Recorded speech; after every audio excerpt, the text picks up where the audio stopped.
1, 2, 3, 4, 5, 6, 7, 8, 9 et 10. On relève le buste. 1, 2, 3, 4. Allez les bras. 1, 2.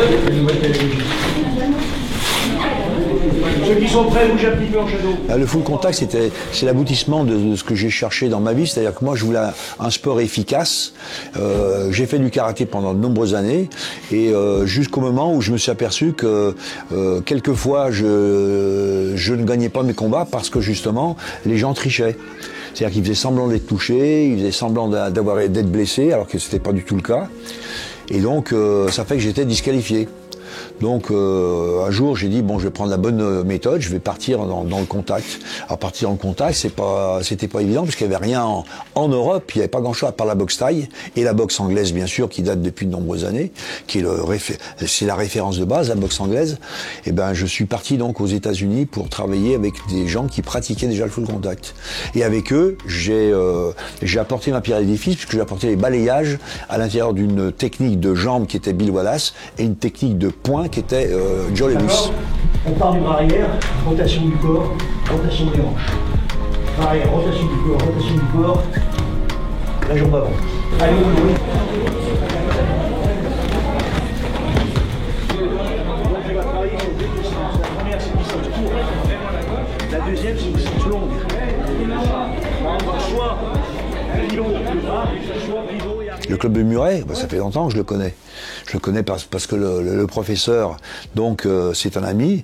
Et quand j'ai su qu'il avait un grand club et que ça marchait bien, j'ai dit bon bah tiens, ça serait bien que je puisse y aller un jour faire des stages techniques pour les gens. Mais là on va faire un training pour redynamiser. Il y a peut-être pas besoin de redynamiser, mais enfin donner une bonne ambiance, une bonne humeur dans le cours. Montrer qu'à 73 ans, on peut s'entraîner encore. Viens pas trop près toi, parce que tu vas voir.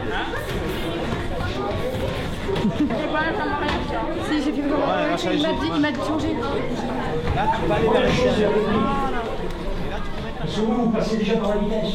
Il y a trois choses importantes. Technique, vitesse, puissance. Mais vous, surtout les garçons, puissance, vitesse, technique en dernier. Ça ne peut pas marcher à un moment ou à un autre. Votre bagage technique va s'enrayer. Il faut bien passer par la technique. Pour passer par la technique, je vais ralentir. Je vérifie si ma main est bien placée, si elle n'est pas là. Si l'autre elle est bien remontée au moment où je vais partir, si elle est restée en bas, il peut venir aussi. Vérifier tous ces détails. Une fois que ces détails sont faits, ça s'appelle la technique. Une fois que la technique est bonne, je mets la vitesse. Et une fois que la vitesse est bonne, mon partenaire, il va prendre des pas hauts ou un bouclier, il a fait PAM. Vous savez, on est des profs de point-pied, mais on est surtout des éducateurs. Quand vous allez dans un quartier où il y a des problèmes avec les enfants, avec les ados, tout ça, c'est pas la peine d'envoyer un costume cravate, ouais, ça sert à rien. Hein, on envoie un sportif qui, lui, avec des références, eh ben, il va se permettre de pouvoir leur dire non, ça va pas, fais attention, dis bonjour, enlève ta casquette, alors qu'un référent avec un costume cravate, il veut pas le faire. Parce que nous, en plus, qu'est-ce qu'on a ? On a des arguments frappants. Donc les messages passent mieux. Et je commençais par le judo, parce que il y avait ou le judo ou la boxe. Et ma petite mère, elle voulait pas que je fasse la boxe. Elle disait non, Michel Écouré, pas de la boxe. Mingo, c'est mon surnom espagnol. Mingo, il est trop méchant, il va se battre tout le temps. Et le curé, elle dit non, justement, s'il fait un sport de combat, il se battra plus. Et donc elle n'a pas voulu. Et le curé est revenu peut-être 1 ou 2 mois après, il a dit Madame Vera, j'ai trouvé un nouveau sport. Elle dit c'est quoi? Il dit bah c'est du point-pied. Il dit ah non, pas du point-pied, je veux pas. Il dit si, ils ont des costumes blancs.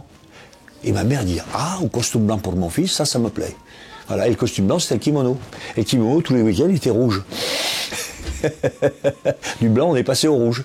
Voilà. Donc ça a démarré comme ça. Puis après, évidemment, je me suis plus battu dans la rue parce que justement, j'avais ça 3 fois par semaine. On s'entraînait, on faisait des compétitions. À 18 ans, je suis devenu champion d'Europe. Et c'est parti comme ça. J'ai trouvé ma voie. Ouais, poum, poum. Quand je suis loin, là, poum. Ouais, poum. Ouais, poum. Loin, poum. D'accord?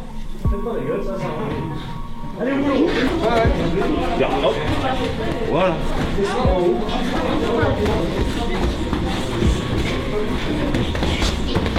Vous êtes habile. Ça c'est distance courte. Alain, c'est une personne qui est connue dans le milieu de la boxe pied-point, il n'y a pas de souci. Hein. La fédération française m'a mandaté pour lui faire un examen et un contrôle de connaissances que nous avons fait. Et suite à ça, par rapport à sa notation, il a brillamment réussi cet examen. Donc il sera élevé au grade de 6e dan.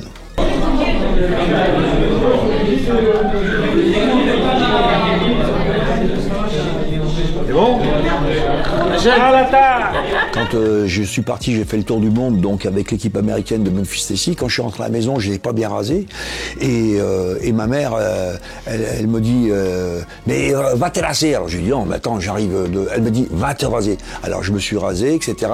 Parce qu'elle me dit ici, tu seras toujours le champignon du monde. Donc c'est pas la même chose que le champion.